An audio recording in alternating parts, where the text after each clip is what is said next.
Hello friends, welcome to my channel SRK Tuition Tutorial. Today we will discuss about the most important topic that have taken from the subject operating system. So यहाँ पे आप screen के ऊपर देख सकते हो compile time binding और execution time binding. ये बहुत ही ज़्यादा इम्पोर्टेंट है। जितने भी BCA के स्टूडेंट्स हैं ऑपरेटिंग सिस्टम सब पढ़ते हैं ये वाला सब्जेक्ट और कंप्यूटर साइंस में इंजीनियरिंग कर रहे हैं या फिर एमटेक कर रहे हैं कंप्यूटर साइंस में, उनके लिए भी हेल्पफुल है ये, क्योंकि ये टॉपिक्स हमारे ऑपरेटिंग सिस्टम में कवर होते हैं। तो आपको पता होना चाहिए कंपाइल टाइम बाइंडिंग और एग्जीक्यूशन टाइम बाइंडिंग क्या होता है। ठीक है, स्टार्ट करते हैं हम कंपाइल टाइम बाइंडिंग। ठीक है, ये नोट्स आपके लिए प्रिपेयर किए गए हैं। आप इन नोट्स के जो कंटेंट है उसको लर्न कर सकते हो और उनको पेपर में लिख के गुड मार्क्स ऑब्टेन कर सकते हो। ठीक है, अब कंपाइल टाइम बाइंडिंग क्या होती है। अगर हमारी जो प्रोसेस होती है उसकी जो एग्जैक्ट लोकेशन होती है मेमोरी की, वो किसके थ्रू फाइंड आउट की जाती है, किसके थ्रू नोटिस की जाती है, वो की जाती है कंपाइल टाइम के थ्रू। अगर हमारे प्रोसेसेस में अगर कंपाइल टाइम नहीं होगा, ठीक है, तो अगर एग्जैक्ट लोकेशन होगी हमारी प्रोसेसेस की मेमोरी के अंदर, तब हमारा कंपाइल टाइम उसको नोटिस करेगा। अगर एग्जैक्ट लोकेशन नहीं होगी प्रोसेसेस की मेन मेमोरी के अंदर, तो हमारा कंपाइल टाइम प्रोसेसेस को नोट नहीं करता है। ये बात याद रखना, ठीक है। और फिर उसके बाद जब एग्जैक्ट लोकेशन होगी प्रोसेसेस की मेन मेमोरी के अंदर, तो कंपाइल टाइम ने क्या किया, उसको नोटिस किया। नोटिस करने के बाद वो एब्सोल्यूट कोड को जनरेट कर देता है। ठीक है, इस तरह की बाइंडिंग को बोला जाता है कंपाइल टाइम बाइंडिंग।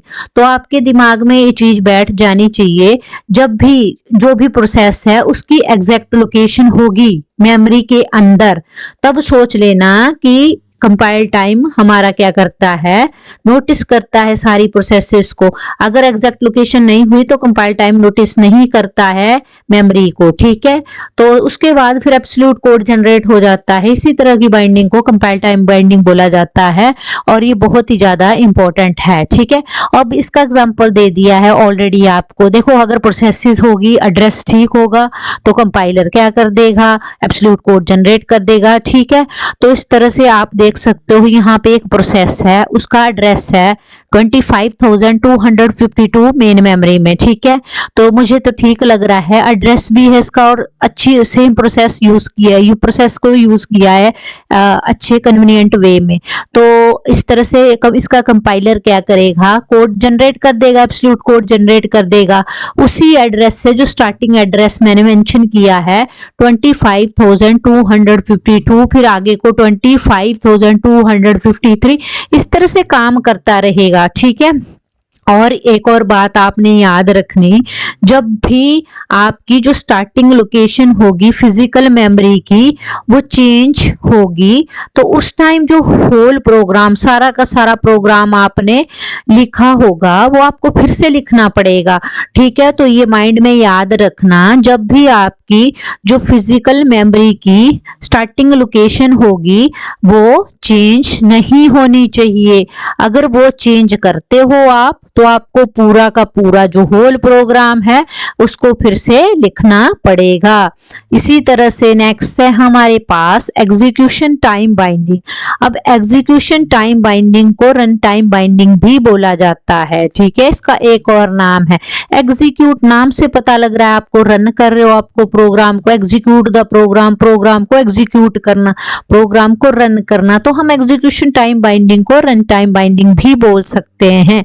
ठीक है, इसमें जो बाइंडिंग एड्रेस होता है हमारे पास, ये रन टाइम के बाद क्या हो जाता है, डिले हो जाता है। रन टाइम चल रहा होता है उस टाइम डिले हो जाता है बाइंडिंग एड्रेस। ठीक है, तो उस टाइम क्या होता है, जो प्रोसेस की मूवमेंट होती है वन मेमोरी सेगमेंट से लेके अनदर मेमोरी सेगमेंट तक, ठीक है, तो ये सारी की सारी चीजें उस टाइम आप बोल सकते हो इसको एग्जीक्यूशन टाइम बाइंडिंग। ठीक है, इसमें हम एक स्पेशल हार्डवेयर का यूज करते हैं जिसका नाम है मेमोरी मैनेजमेंट यूनिट, MMU।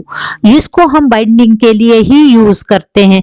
जब भी आपने बाइंडिंग करनी है तो आपने MMU का यूज करना है। ये हमारा हार्डवेयर होता है। ठीक है, स्पेशल हार्डवेयर का यूज किया जाता है MMU का, जो कि इस तरह की बाइंडिंग के लिए यूज किया जाता है। इस तरह की बाइंडिंग कौन सी? एग्जीक्यूशन टाइम बाइंडिंग के लिए हम मेमोरी मैनेजमेंट यूनिट का यूज करते हैं। जितने भी हमारे मॉडर्न ऑपरेटिंग सिस्टम्स है वो सारे के सारे किस बाइंडिंग को यूज करते हैं? एग्जीक्यूशन टाइम बाइंडिंग को यूज करते हैं, क्योंकि इसमें प्रोसेसेस की मूवमेंट वन मेमोरी सेगमेंट से अदर मेमोरी सेगमेंट होती है और इसमें जो बाइंडिंग एड्रेस होता है वो डिलेड हो जाता है रन टाइम की प्रोसेसेस में। मतलब एग्जीक्यूशन टाइम पीरियड में जो भी एग्जीक्यूशन टाइम बाइंडिंग है उस टाइम डिले होता है। ठीक है, तो आपने ये चीज याद रखनी है। बस इसमें एडिशनल हार्डवेयर का यूज करते हैं हम। ठीक है, अगर आपको मेरी वीडियो अच्छी लगी हो तो kindly like, share and subscribe जरूर करना। Thanks for watching my channel SRK tuition tutorial.